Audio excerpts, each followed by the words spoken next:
So I've been broken up with my dismissive avoidant ex for almost 6 months now. Personally, the past few days, I've been feeling a lot better. Like I'm kind of back to myself again. But over the past few weeks, I really was not feeling very good. It felt like I was like repressing and going back to a lot of like sadness, nostalgia. In fact, I hit a really weak point. I think it was maybe like a week ago, last weekend maybe.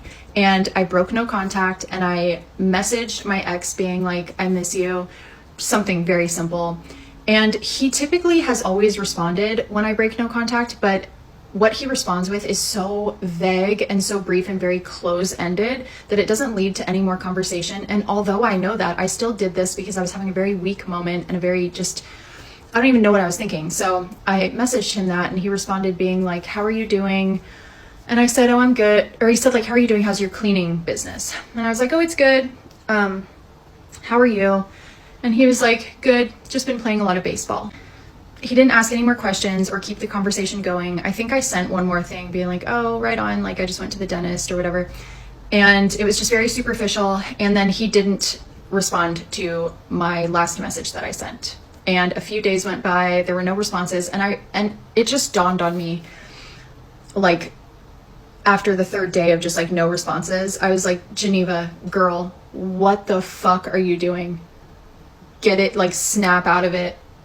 What are you doing? And honestly, I don't even know, because I'm at the point now, like it's been long enough. It's been almost half of a year where like, it's not even him that I want. Like, it's not even, I don't want to get back together. I don't want him to come back into my life and disrupt my peace. I don't think that he and I are compatible.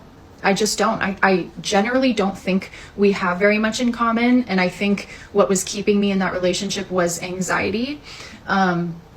But you know, when you hit those low points, because I'm an anxious attacher, I want validation.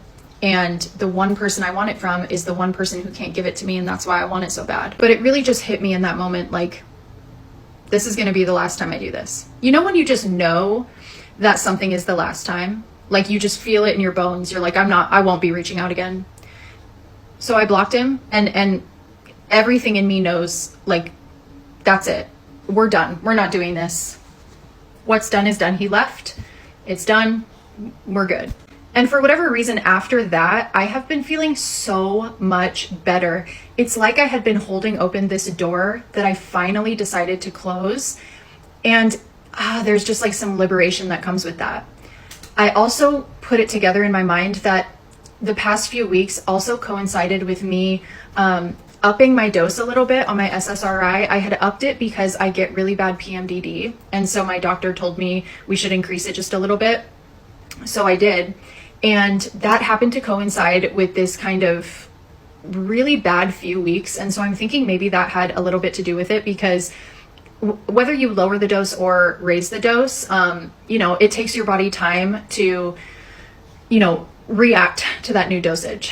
So I think that my body was maybe experiencing some stuff from that, but I am feeling so much better now. I am feeling very like peaceful again and hopeful, and yeah, I'm not feeling the weird way that I was before. So I'm really grateful for that.